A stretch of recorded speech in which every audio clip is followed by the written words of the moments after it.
It's now my pleasure to introduce Nathan Sales, the newly confirmed and appointed Coordinator for Counterterrorism at the U.S. State Department. He was sworn in about 4 weeks ago on August 10th, as I think one of the first Assistant Secretaries of the State Department. Before joining the state, Ambassador Sales was a law professor at Syracuse University College of Law, where he taught and wrote in the fields of counterterrorism, national security law, constitutional law, and administrative law. Before that, he was Deputy Assistant Secretary for Policy at the Department of Homeland Security and has a long career in helping keep America safe. We're very honored to have him present today's keynote. Ambassador Sales.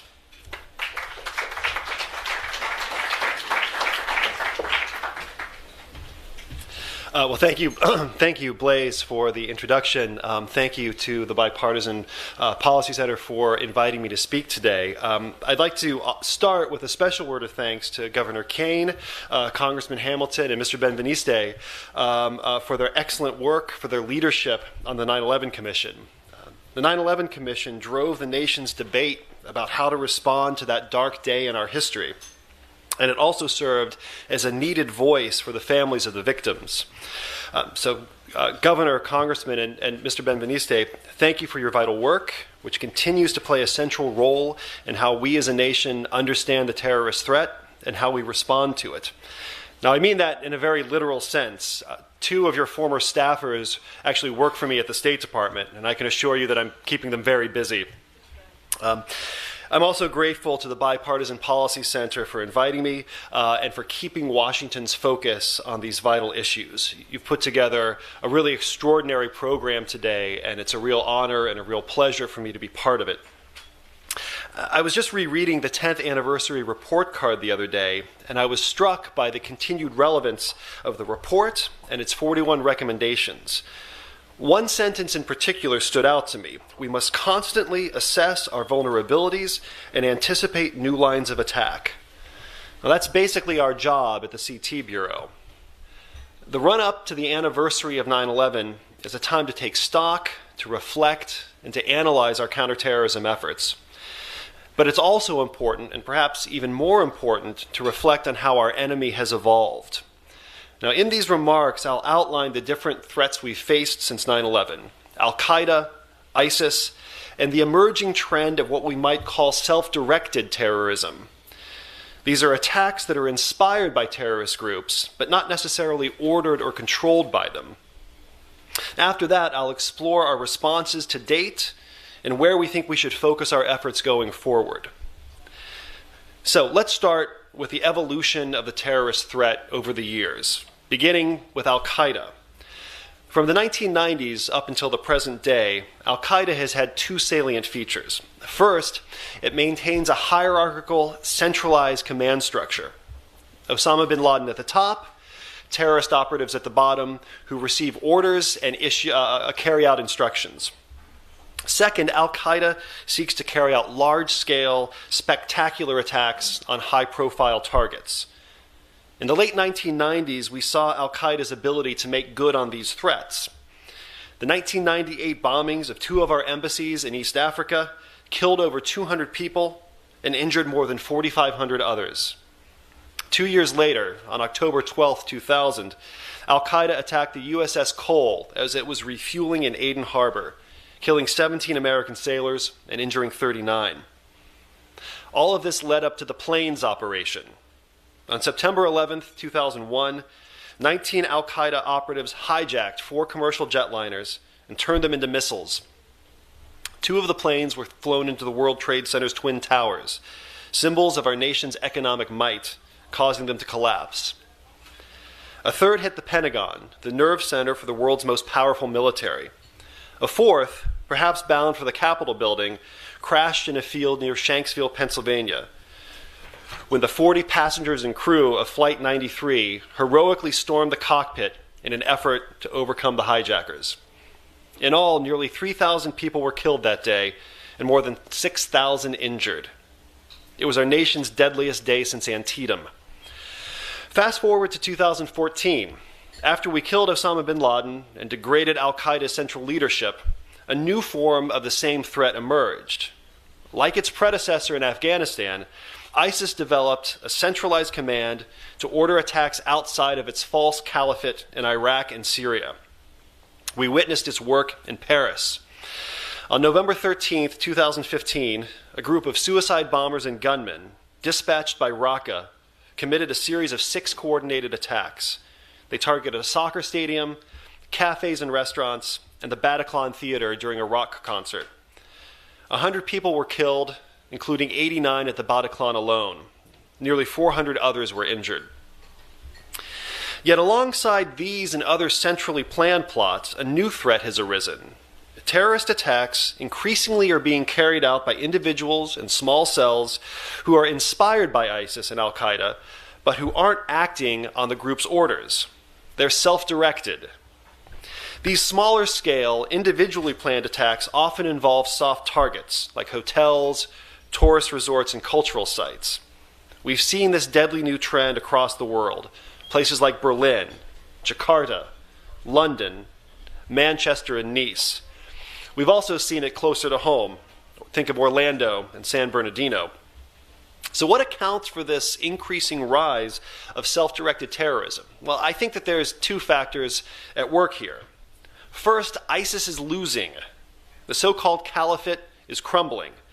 With support from the Defeat ISIS coalition, local forces have liberated more than 3/4 of the territory ISIS once held in Iraq, and about 2/3 of the territory it held in Syria. This loss of safe haven makes it harder, not impossible, but harder, for ISIS to plan external operations. Second, ISIS's prolific use of social media has expanded the group's reach. The group is capable of radicalizing and giving advice over the internet on how to conduct attacks. Aspiring jihadis therefore are able to attack soft targets at home instead of traveling to the conflict zone. The question then becomes, what do we do about it? How should the United States and its allies respond to these different kinds of terrorist threats?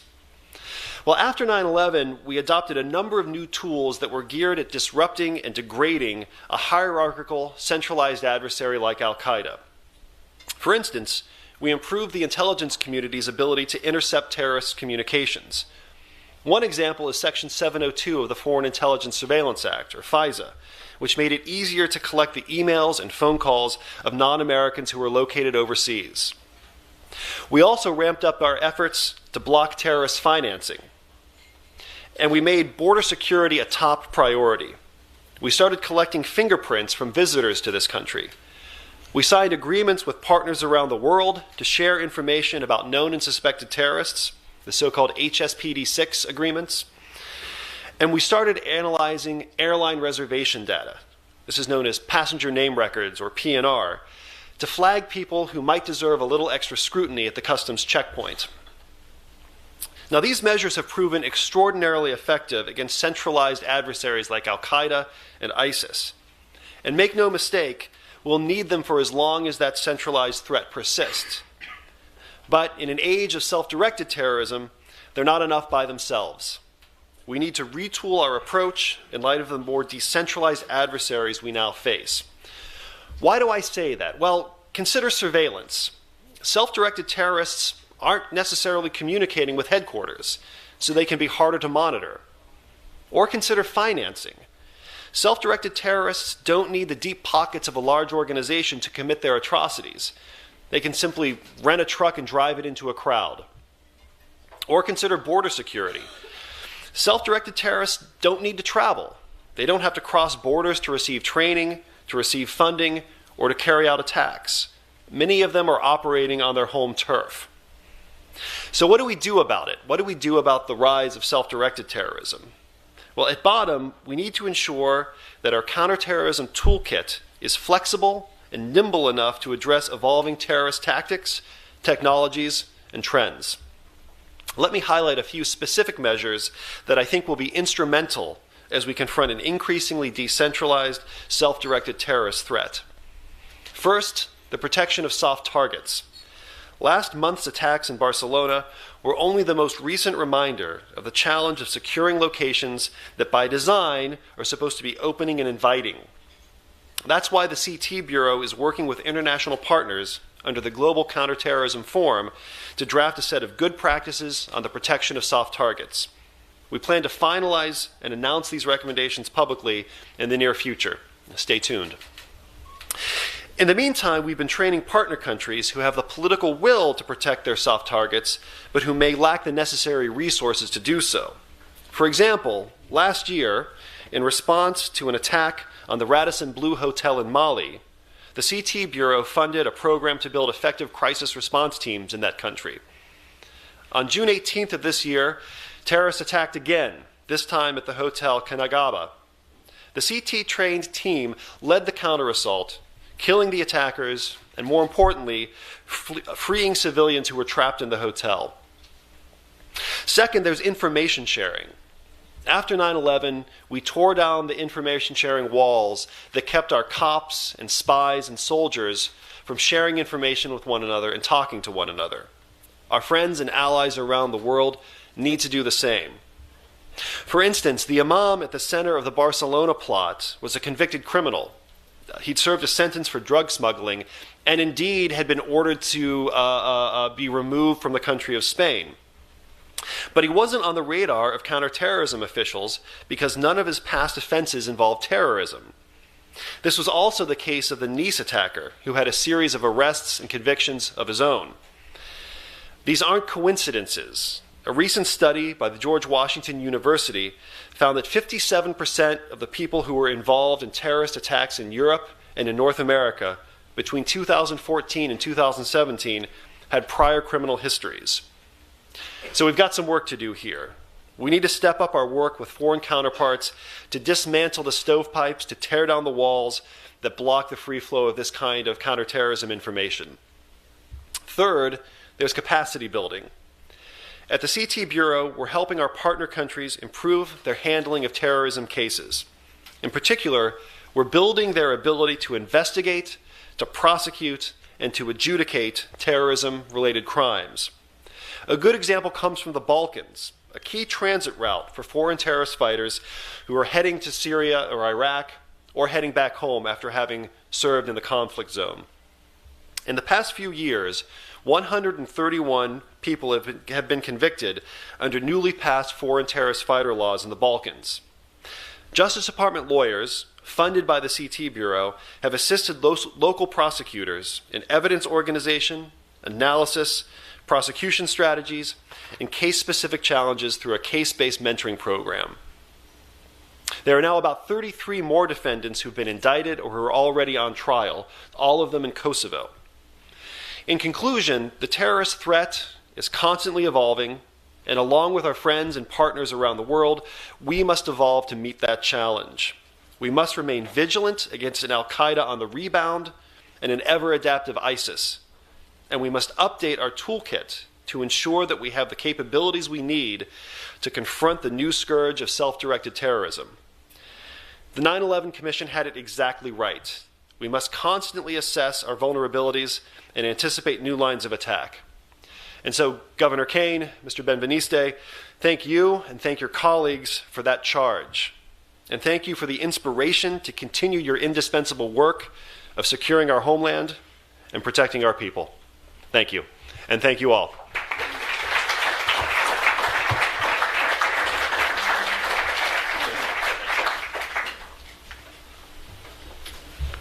So I wanted to thank Ambassador Sales for his remarks and take this opportunity to also thank the people whose hard work made both this project and this event possible. On the project, Jessica Michek, Adam Klein, Mike Hurley, Blake Hollister, Sam Tadros for all their work. And on the event, Emily Kim, Dora Engel, and many others at BPC.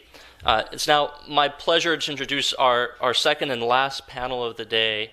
We've heard throughout today's proceedings about the role of ideology in terrorism, the need to confront and battle terrorist ideology, and to discuss the difficult question of what the connection is between terrorism, violence, and ideology, what the content and substance of the ideology that fuels terrorism is. It's my pleasure to announce our second panel, starting with, if they all wanted to come up, that'd be great, Jasmine El-Gamal, who's a resident senior fellow with the Atlantic Council, where she focuses primarily on the role of narratives in the cycle of radicalization and violent extremism. Jasmine has been at the center of the fight against terrorism, from serving as a translator in Iraq to working at the Department of Defense, including as a special assistant to 3 undersecretaries of defense for policy.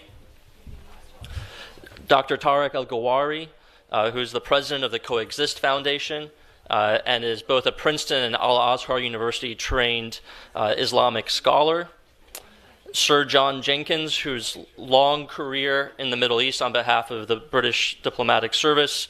I can't even begin to list all the postings, but they include Abu Dhabi, Kuwait, Jerusalem, Iraq, Syria, Libya, Saudi Arabia, pretty much everywhere you'd want to go in the region, and as well as leading the UK review of the Muslim Brotherhood and political Islam. He's currently a senior fellow at the Jackson Institute for Global Affairs at Yale University. Unfortunately, Ambassador Alberto Fernandez was not able to join us at the last minute, I'm afraid to say, but I think we will still have an excellent panel, especially moderated by Graham Wood, a correspondent for The Atlantic. I'm sure you all read his excellent article that was, I think, circulated pretty much in every corner of Washington last year on what ISIS really wants, and whose book, On the Way of the Strangers, Encounters with the Islamic State, I commend to all of you. So with that, Graham.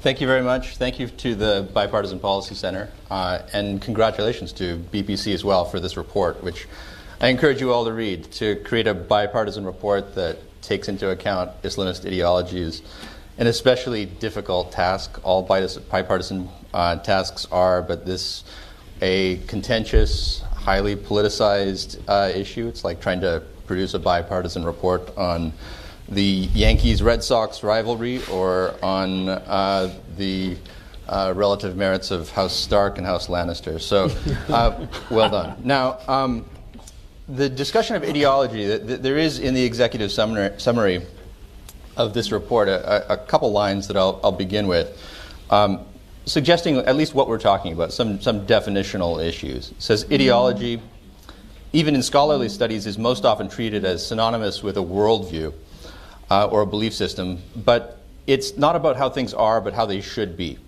It influences not navigation of the immutable features of the real world, but action meant to change the temporary and conditional structures of society and politics.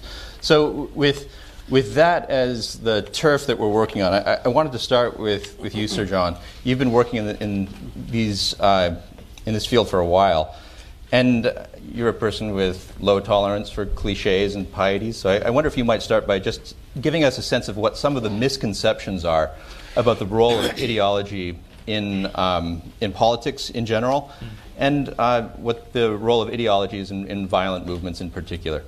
Thanks, Graham. I like your Game of Thrones analogy, by the way. The last time I looked at Game of Thrones, I didn't notice any ideology in Westeros. It's one of the things that makes everything so susceptible to dragonfire.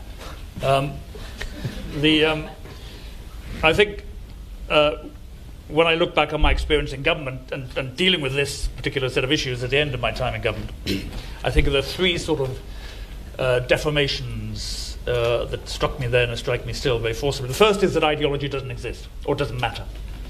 And I think this is interesting because it's a sort of vulgarization of the pure Marxist view that the only thing that matters is the economic base, the economic underpinning, which of course is one of the reasons why people talk so much about the answer to this being solving the economics, providing jobs, education, all these sort of things, which are important in lots of different ways, but don't necessarily address the problems we find ourselves confronting now. If you look at something like the rise of the Muslim Brotherhood, you think of the sort of people who join violent extremist groups, not just Islamists, but also if you think about the Red Brigades or the Red Army faction in Germany in the 1970s, these tend to be quite highly educated and quite often quite middle class sorts of people.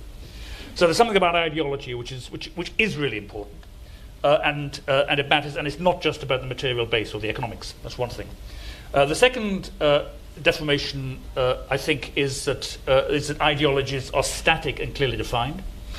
I think it's one of the ways in which people have tried to interpret what has happened in the Middle East and the wider Muslim world in terms of the rise of these movements over the last 20 to 30 years. And actually, if you look back to the debates that were had in the British government, the US government in the 1940s, coming out of Egypt, as the Muslim Brotherhood arose as the most powerful organized mass mobilization Islamist movement in the world.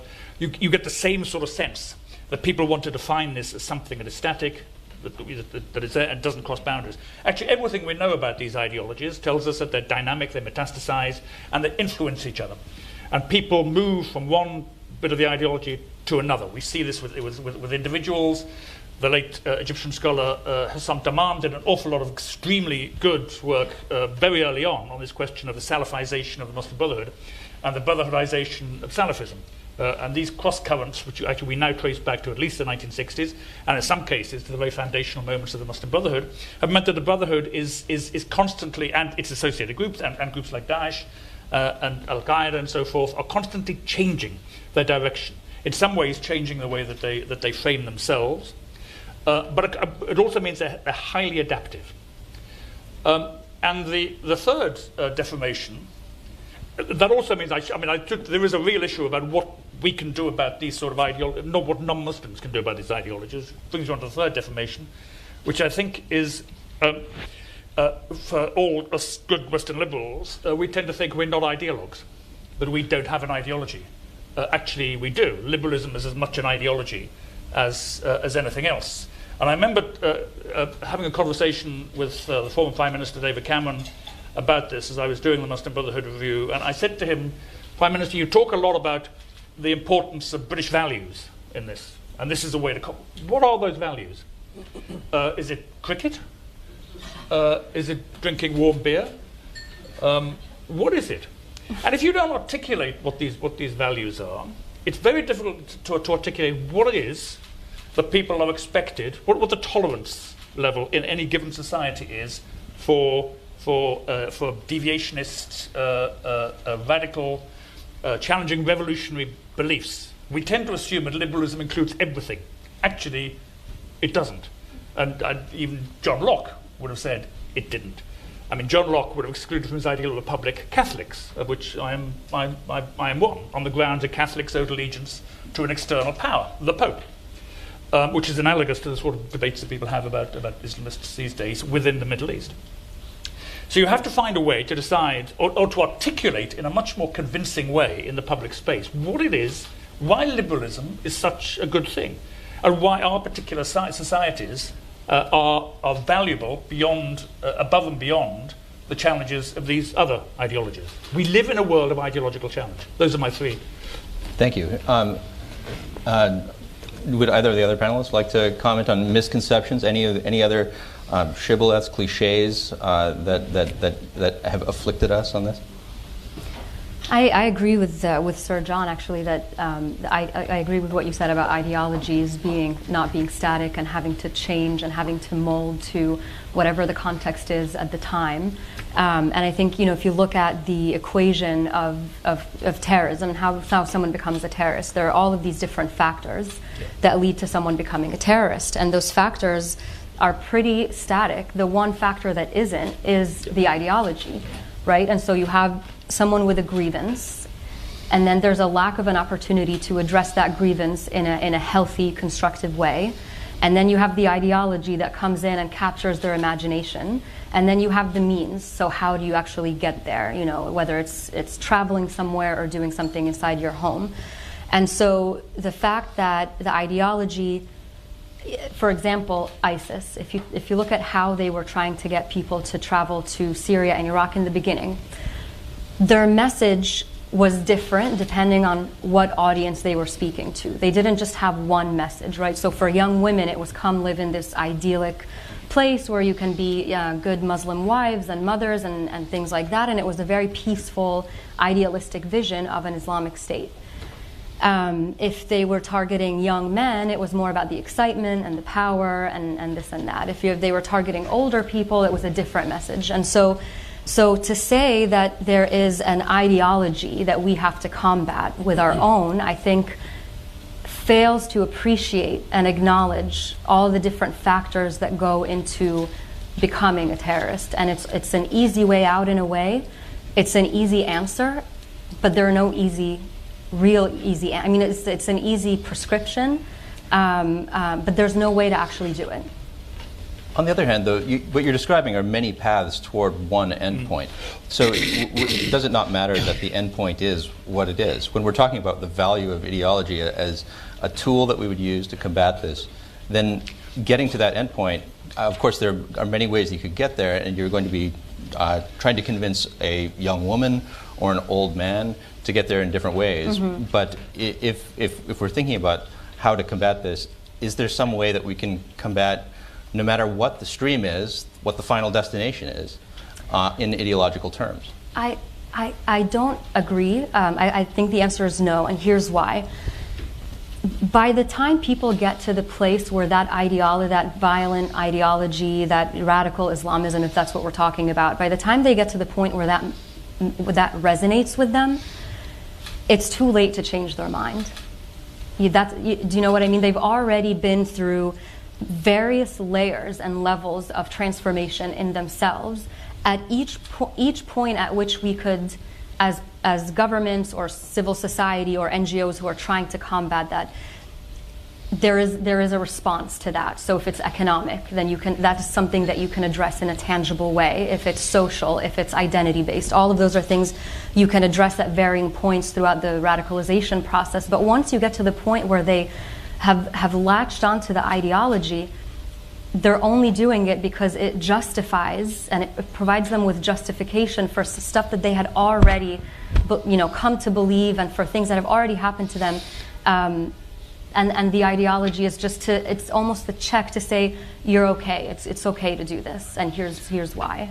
Tarek, I would like to bring you into this. You are a practitioner. You have been working in Nigeria and Somalia. Practitioner of what? A practitioner of what we used to call CVE, but might better be called preventing violent extremism. Okay.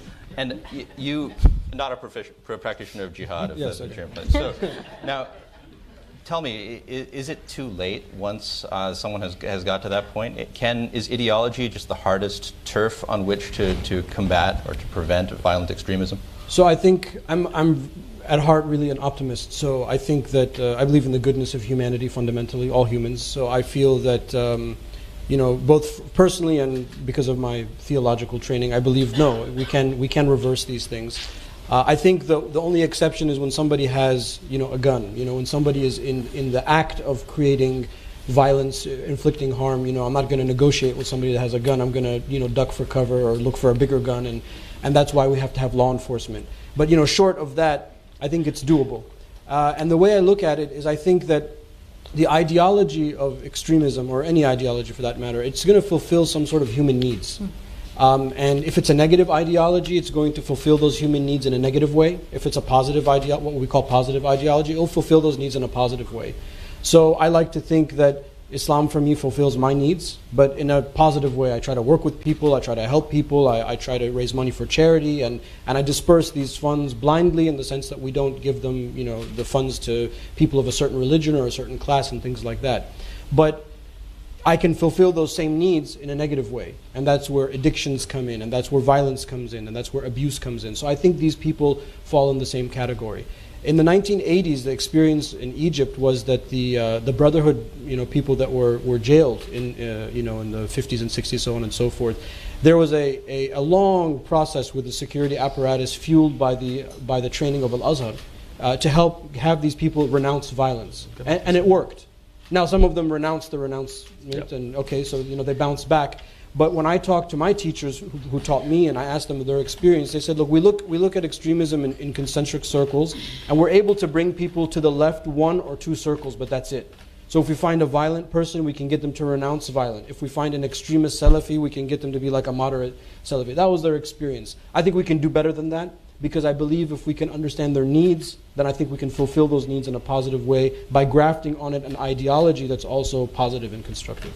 So I'd like you to tell me a bit more about some of the efforts to on, let's just say, purely ideological grounds, combat, for example, ISIS. I know there was a famous letter to Baghdadi that was written by many Muslim clerics who oppose ISIS, and that type of effort I would describe as purely theological, legally, looking at the history of the religion, and not addressing any of the questions about whether someone through material conditions has been brought to a point of desiring to go to ISIS. What type of fruits have been born with that kind of effort?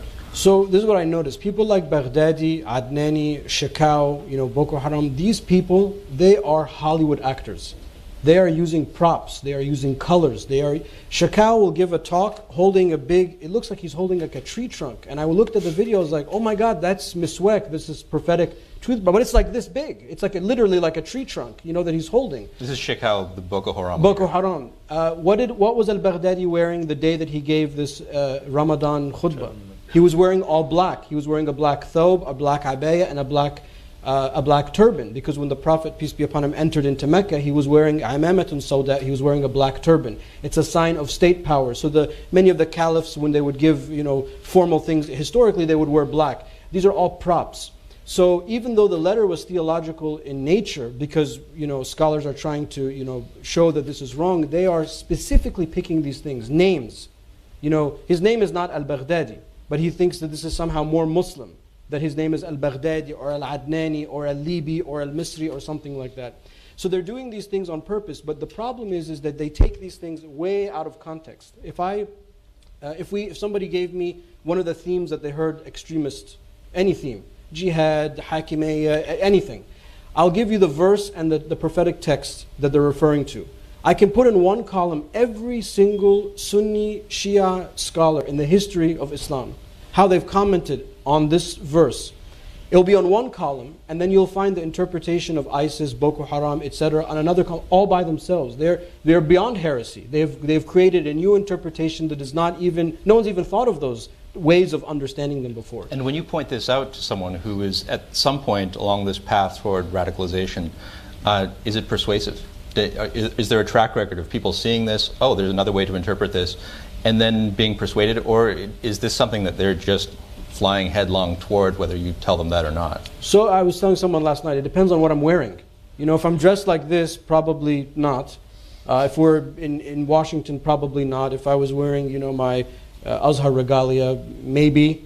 If I was, if I had some street cred with them, maybe a little bit more.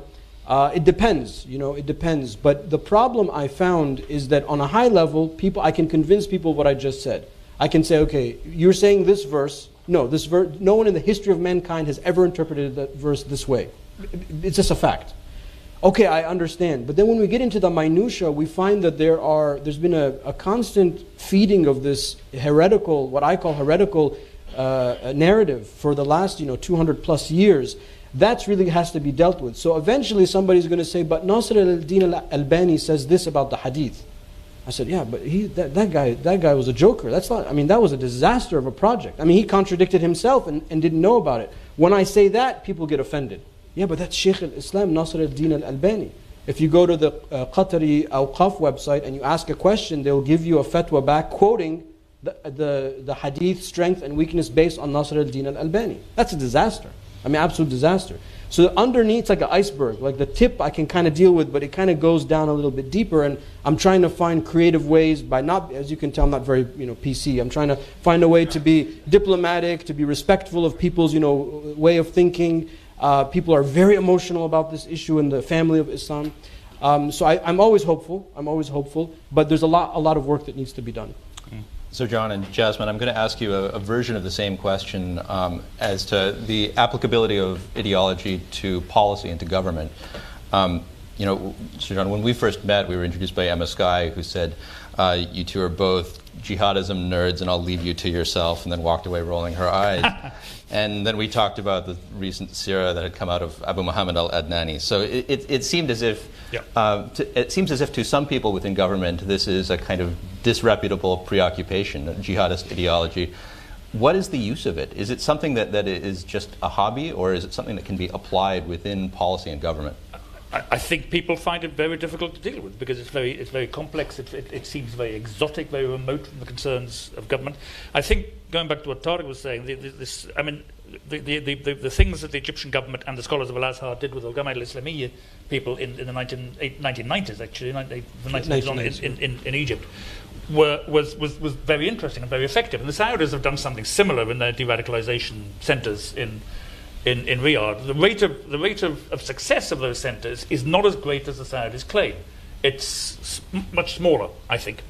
But they've had some success. And some of that have been because of material factors. They've socialized people. They've given people houses. They've got them married. They've brought them back into their families and the rest of it. And these things are really important because a lot of this ideology as well is focused on networks of people you know, you trust, family networks, associates, and so forth. So some of it is also very personal. This also speaks, in a sense, to the fascinating and very French and very amusing controversy between Gilles Kepel and Olivier Roy at the moment about, whether this is the Islamization of radicalism or the radicalization of Islam. In a sense, it's both. I think what Roy underestimates is the sheer power of a teleological, deterministic, and sacralized narrative, which of course is part of this, which is one of the core appeals of this ideology. If you think about the great ideologues of the 20th century, one of the greatest was Antonio Gramsci. Antonio Gramsci, as I said yesterday, is the most unsuccessful practical revolution of the 20th century at the same time. And yet university departments are stacked full of people who think Gramsci is fantastic. His ideas have lived. And this is a man who actually rejected God. If you add God to this mix, it makes it even more powerful. So if I'd spoken to the head of the security service in the UK 5 years ago, he would probably have said that we are looking at 1,000 persons of interest, 1,000, ticking ideological bombs. A British minister about 3 weeks ago came out and said there are 23,000 people of interest out there. Now, people of interest is not necessarily ticking bombs, there are 23,000, but somewhere there's been a massive increase. And this is in spite of de-radicalization being delivered through the radicalization centers and also from 20,000 feet. And you can do a certain amount with things that go bang from 20,000 feet, but what you can't do is kill ideas. Now, I think there's an interesting, if you look back to when the Brotherhood trajectory, I'm thinking about the Brotherhood in particular, because you have this historical perspective, from the 1940s onwards. Now, al-Banna, in the famous letter towards the light, Nahwa Nur, which he sent to Farouk, he says the West is decadent. The West has destroyed itself, it is finished. That was the start of the most successful period, in many ways, in modern Western history. It was certainly the start of the most successful period of modern American history, when America became the predominant economic, military, financial power in the globe, from a position which was only incipient in the 1930s. You've got the rise of the European Union, you've got the economic miracles in Germany, France, and so forth. And this was an extraordinary time of growth.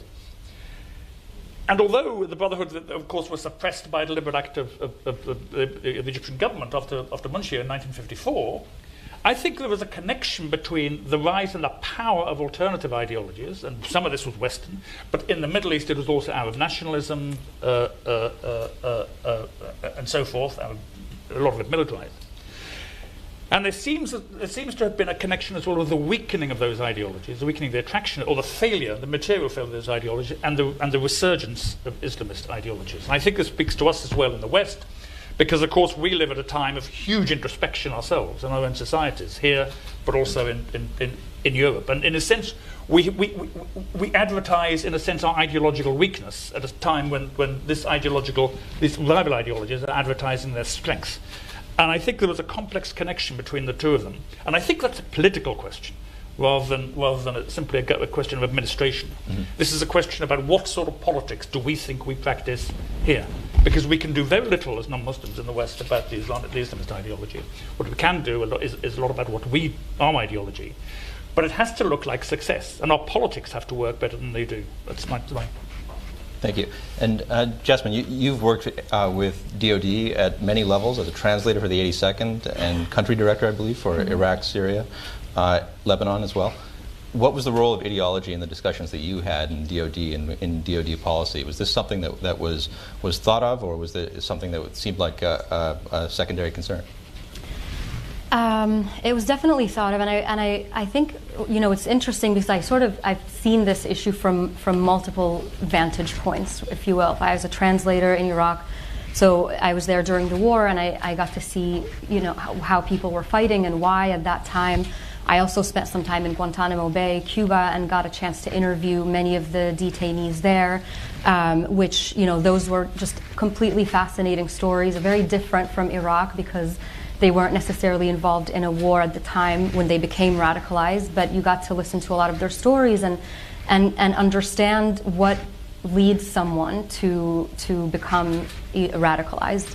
everything from boredom to low social status to lack of economic opportunity, and then someone comes along at the right time with the right message, as we discussed, and then they end up in Guantanamo Bay. In terms of policy, I was at the Department of Defense in their Middle East office during the Arab Spring, and so it was really interesting to me to see how our leadership thought about these questions as we tried to respond to what was happening across the Middle East, and trying to recognize that every country had a different context and we couldn't apply the same policy across the Middle East because not all countries were the same. So, pause. I want to go back to a conversation that I had earlier this year with a Norwegian counterterrorism expert, and he has worked with right-wing extremists for the last 20 years or so. He's the foremost expert on right-wing extremism. And so I was talking to him about de-radicalization and how someone becomes de-radicalized. You know, how does he work with them? What does he use? Does he try to propose an alternative ideology, an alternative narrative, a counter-narrative? And as he started describing what he does, I said, in a sense, is this deprogramming and reprogramming? And he got very upset. He got very offended at that term because he said, no, there's no such thing. Human beings are not robots. They're not computers. You can't program, reprogram, deprogram them. It's just not that simple. People bring their own biases and their own experiences into anything that they listen to. People listen differently to the same thing based on their own biases and their own experiences, right? So he said what he does is he changes the social reality of that person's life.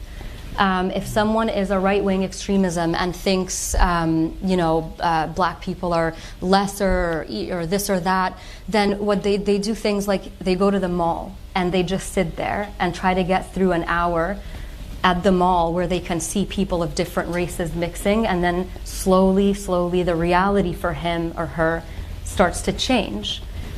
Now, the problem, to go back to policy, the problem that we have when it comes to incorporating ideology into policy is that we as governments are incapable of changing people's social realities. So we can come up with a great message, we can come up with and again, you said it's not the government's job to do this, but for example, let's say it's the Egyptian government and Al-Azhar, and they're trying to reformat the curricula for students, and they're trying to propose alternative ways for people to interpret Islam. Well, that's only one part of it. You can't change the realities, though. You can't say you can't have a positive message, but then the person goes home and their life is the same, right? How are they going to address their grievances, their wants, their fears, their needs with a positive message if there's nothing positive in their life? I mean, and those are the shortcomings of focusing just on ideology. This is why I get very worried when I hear recommendations that are simply focused on combating ideologies and the battle of ideas and all that stuff. And there's just no way we can win a battle of ideas because we are incapable as a government. And we saw this in the Arab Spring, where we had this huge tension between our values, the way we see ourselves as America, and our interests. And so you can't go. You can have a great message, but if you don't have the ability to back it up with tangible policies that actually make a difference in people's lives, it doesn't work. And I think the problem with us as a government, and I'm talking about our government, U.S. government, is that we're very good at defining the problem. We have analysts. We can look at a certain context and we can define what the problem is. But then when it comes to what the solutions are, we advocate for solutions that are based on a version of ourselves that we want to believe, not on the reality of who we are. Unfortunately, we want to be the government that promotes democracy and that stands up for human rights and that does all the things that we say we do, but we don't. And we can't and we won't if we just want to be really realistic about it. And I think unless we acknowledge that and take that into account when we're waging this battle of ideas, which I don't necessarily think is the right way to go, then we're going to keep dealing with this issue for years and generations to come. Jasmine, when you said we can't win the war of ideas, are we meaning the government? I'm saying yes, because he was asking about policy making and the role that ideology plays in it. So I'm speaking from a U.S. government perspective. Yeah, we're still friends. I want to make a quick pivot here. Sir John, you have been working, you co-authored an influential report on the Muslim Brotherhood. We have been talking, I think, more about ideology, perhaps because of the prominence of ISIS and the fact that they have just flooded their airwaves with ideological discussion. There is, of course, a much larger Islamist wave, both violent, non-violent, somewhere in between. I wonder if you could tell us how much we should be thinking in ideological terms about a group like the Muslim Brotherhood. I mean, the Muslim Brotherhood has shown enormous resilience over the last 80 years, and actually enormous political skill in negotiating the relationship that it has, often difficult, with governments. But governments have also the Brotherhood have instrumentalized governments, and governments have instrumentalized the Brotherhood in all sorts of different and complex ways, in a way that actually no other Islamist movement in the Middle East has succeeded in doing. I mean, the Brotherhood arose out of a particular context in the 1920s. It didn't come out of nowhere. Hassan al-Banna himself had roots in the intellectual roots in the late 19th century, and actually in the intellectual turmoil of modernist Islamic thinking, a lot of it coming out of Al-Azhar, actually, but also coming out of Syria in the late 19th century. But he was the first person, I think, al-Banna, to produce a mass mobilized ideological movement, in the sense that it was a movement designed in the Marxist way to change the world. It was a movement. It's a social revolutionary movement. They said it was from the beginning, and it always has been. And in that process of social revolution, you're allowed to use violence from time to time if that's the way in which you can achieve your goals. What al-Banna was against was not violence. I mean, I've had Muslim brothers coming out of my ears telling me that Muslim Brotherhood is essentially a non-violent movement. It's not. It's not the Islamic State, and it's not Al-Qaeda, but it's not non-violent. Violence for the Brotherhood has always been instrumental. And what al-Banna was against was not violence, was not coups. It was unsuccessful coups. If you're going to have a coup, make sure you get it right. Which, of course, it makes it interesting that twice in the Brotherhood's history, at the cruces of politics in the early 1950s and then from 2011 onwards, they made the wrong decision. They got it all wrong. Because the abiding problem with the Brotherhood is their political incompetence as well as their political skill. And out of this comes a doctrine which is very similar to the Gramscian doctrine of the Gramscian distinction between a frontal assault upon a state and a war of manoeuvre. As Rudi Dutschke put it, the great war, the long march to the institutions, which then became the Brotherhood tactic. But violence was always there as an option. And then, of course, you have Qutb. And Qutb in Milestones and elsewhere, actually, produces, which wasn't entirely his idea, but it has a lot of similarities with sort of Marxist Leninism, with the vanguardist violence of Lenin, for example, in 1917, or indeed of some fascist movements in the 1930s. This concept of vanguardist violence, and the idea, to reverse Rousseau, that we have to kill men to be free. To make them free, we may have to kill them. And that's highly influential, and Qutb's thought is absolutely central to most variants of Islamism, including Shia variants of Islamism. If you look at Khomeini and Khamenei, they're both influenced by Qutb, and indeed by Maududi, the great Indo-Pakistani ideologue, who also was an advocate of sacralized violence in the pursuit of power. And this is at the heart, you will find, Qutb as one of the key texts taught in Daesh, in Islamic State study groups. It's the famous interview by Ahmed Mansour, the Jazeera journalist, with Al-Jilani, I think it was from 2 years ago, and he says to Al-Jilani, who is from Jabal Nusra, Jabal Fatah Hashem, and he says, why did you just call yourself the Muslim Brotherhood? Because that's what you believe. You teach Qutb and you teach al-Banna. And there's a bit of an argument about it. And Al-Jilani says, yeah, we teach Qutb. And actually there's then a cutaway to Mansour sitting in a class with a bunch of Daesh guys studying Qutb. Qutb is absolutely critical in this.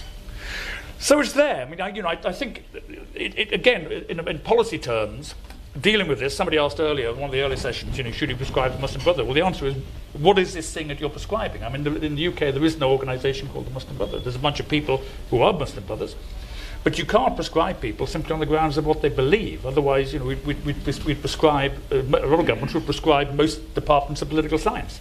I apologise for any political scientists out there. Certainly any critical theory political scientists. But what you can do is follow individuals. And I think a lot of this, in terms of how government responds to this, is following individuals. It's very detailed, and money. And I think a lot of this but it's very detailed.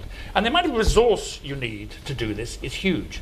So some of this, when you think about how government responds to this, is how much money governments are prepared to put into this sort of sustained effort to pay attention. And when I say sustained, you're talking about 20, 30, 40 years. It's not as simple as dropping a bomb on somebody and vaporizing them and thinking the problem has gone away. Of course it hasn't.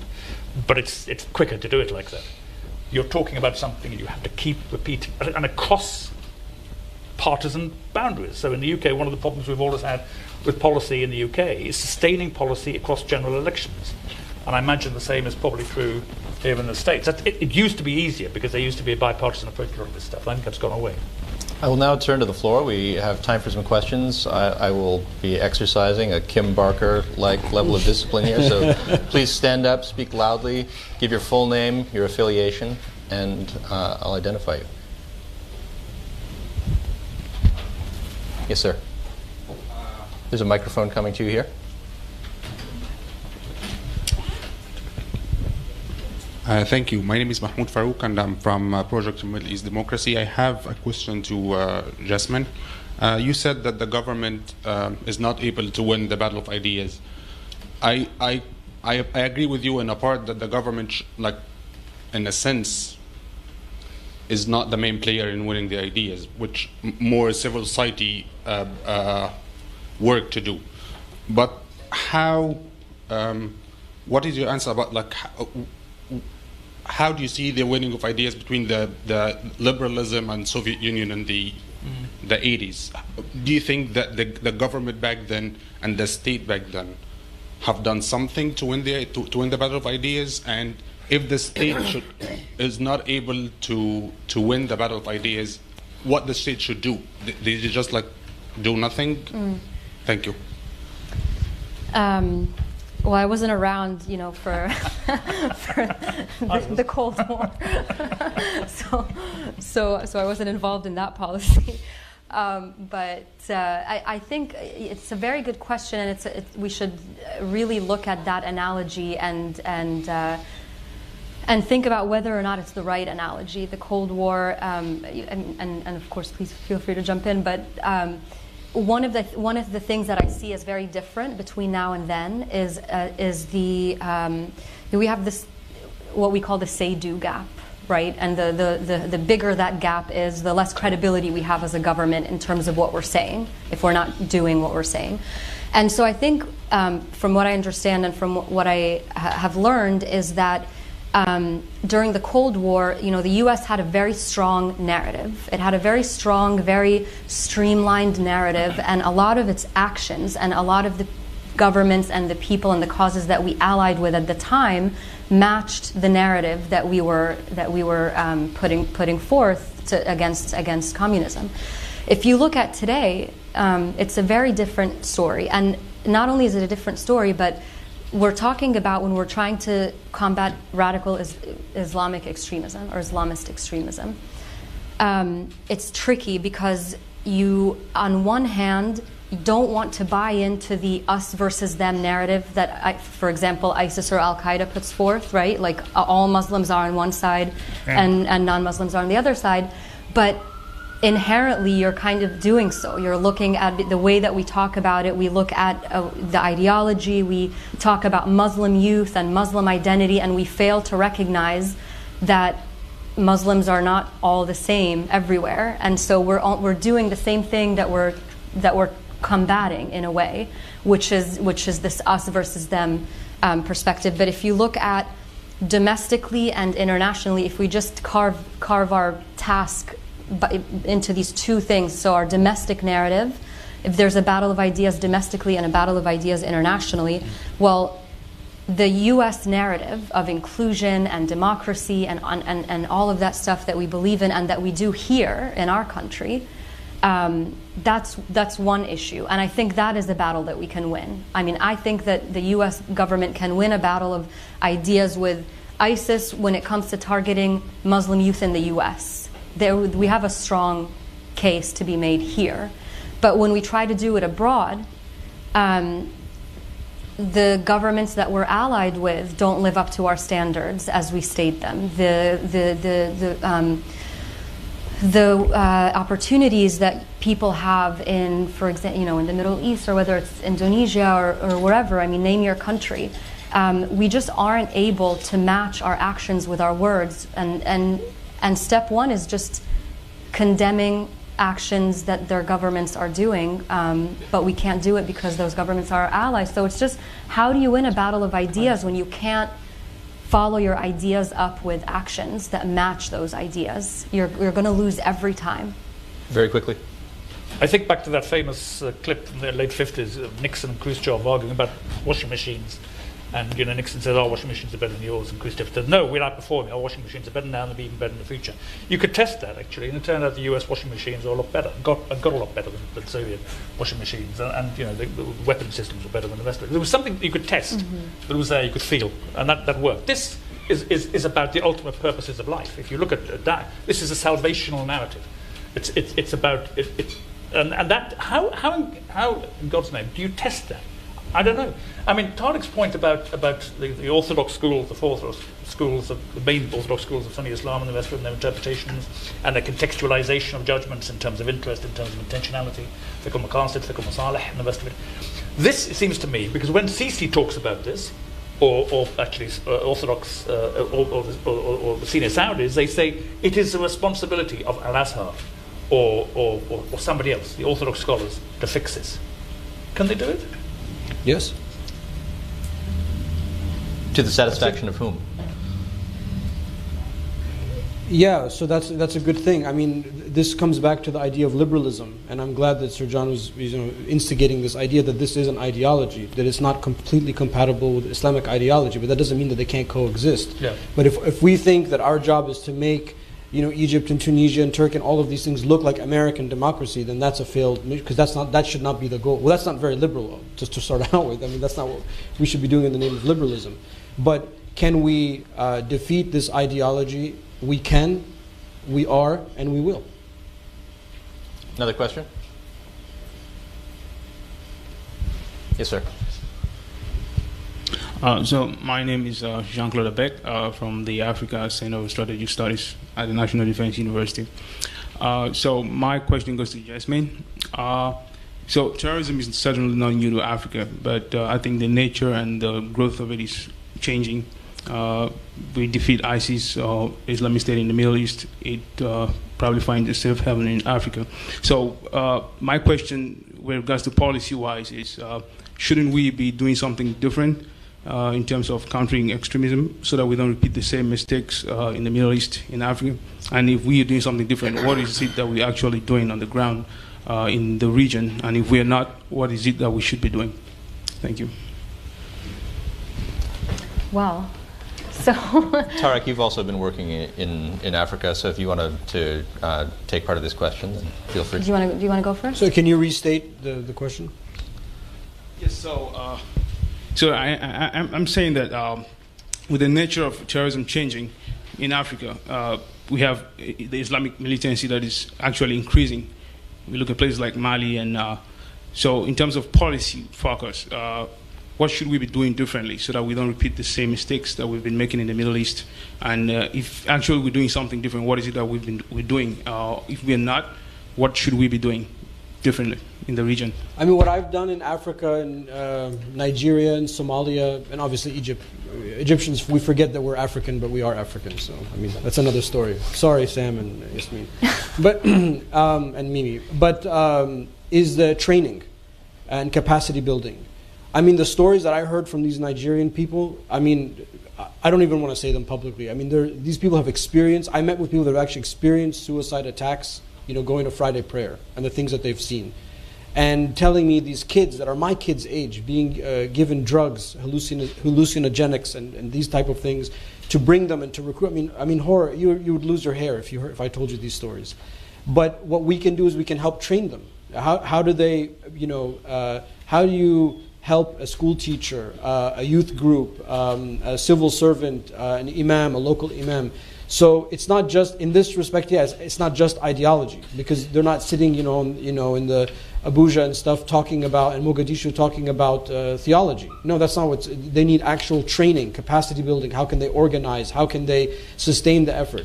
And this is where I think things like IREX and USAID and these things can be deployed in a much better way, a much better way. I mean, I run a charity. And this whole USAID thing, as far as I'm concerned, it's like a big racket. There's only two people who get the money, and then they get the money and they don't know how to do it, so they have to subcontract it to somebody else. And it's just this whole like charade. I mean, that's not helping the people on the ground. I mean, I'm sorry, no offense to to all of these things. The money can be used in a much better way. The efforts that I'm involved with, like in Egypt, for example, Al-Azhar, you know what their budget is? 0. They're doing this out of the goodness of their heart. If you gave them $10, $100, think about the exponential impact that dollar will have helping those kind of efforts. So while government can't, and I'm not a government person at all, as you can tell, while government can't necessarily win the war in ideology, government can certainly help, give support to the voices that need support, help with training, help with exchange programs, help with English language training, to clerics and social media training. Rather than train people how to revolt against their countries and destabilize governments, why don't we train clerics how to use social media so they can fight the battle? I mean, that's just a no-brainer for me. I don't understand why we don't do those things. And this can be done at a fraction, 0.0001% of what we're spending on other aid projects. Sorry, I'm a little passionate about it, but I mean, it's just, these are really low-hanging fruits. I just want to add a couple of things. She'll give the diplomatic insert. Well, actually, I wanted to clarify that I don't currently work for the U.S. government, so I'm definitely not speaking for the U.S. government right now. But I'm still it's going to take a while for the diplomacy, shackles to break free. But I wanted to say a couple of things, but to the other part of your question about what could we learn from mistakes that we've made in the Middle East, for example, when it comes to countering violent extremism. And then I want to answer one of your questions quickly.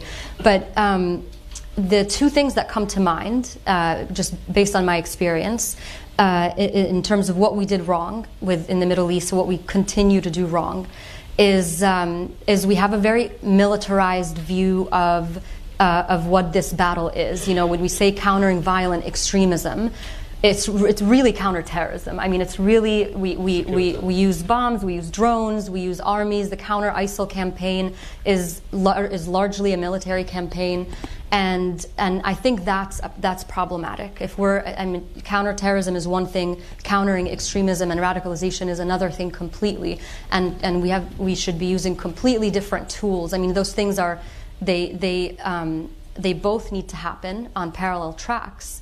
But the set of tools that we use for CT, for counterterrorism, is not the same set of tools that we should be using to counter extremism. So that's one thing, is the militarization of this policy. And then the second thing is, and this is more difficult to do in government because from the president on down, you have to constantly try to balance short-term necessities and short-term threats with long-term implications of those threats and what might come out of that. So in a perfect world, we would do things to prevent future radicalization and to prevent future destabilization and things like that. But in the short term, sometimes we just need to do something really quickly because the threat is very immediate. The two things that I can think of off the top of my head that I thought were mistakes, not just in hindsight, but these are actually mistakes that we knew were mistakes. A lot of people who worked on these issues knew were mistakes as they were happening. One was our support of Prime Minister Maliki in Iraq. And kind of watching what he was doing and everything, and just supporting him blindly because I don't know, because we thought we had to, or because there were no alternatives, or because it would have taken too long to find an alternative and to support them. So again, short term versus long term. And the other, of course, tragically, is and this is a whole other debate, that it's not doing enough to prevent Syria from becoming what it has become today, and not pushing back against President Assad enough at the very beginning, not using diplomatic means that we had available, and things like that. And so one of the lessons learned, I would say, is as we're formulating policies to counter extremism, to do a little bit better at looking at the long-term, second and third and fourth order effects of those immediate decisions, and to think about whether we're actually creating more problems for ourselves 20 years down the road. Very fast. Just one very quickly. There's some very interesting work done on bits of West Africa, particularly Francophone West Africa at the moment, Gabon, Senegal, and so forth, which haven't produced this level of Islamist extremism. And the reasons why. And some of these seems to be structural, some of them seem to be connected with the existence of very strong Sufi brotherhoods and the rest of it. I mean, so in a way, this stuff I think we can also learn from bits of West Africa, the varied experience of West Africa in particular about this. So. All right. Thank you to our panelists. Thank you all. And thank you to BPC. This has been great. Thank you.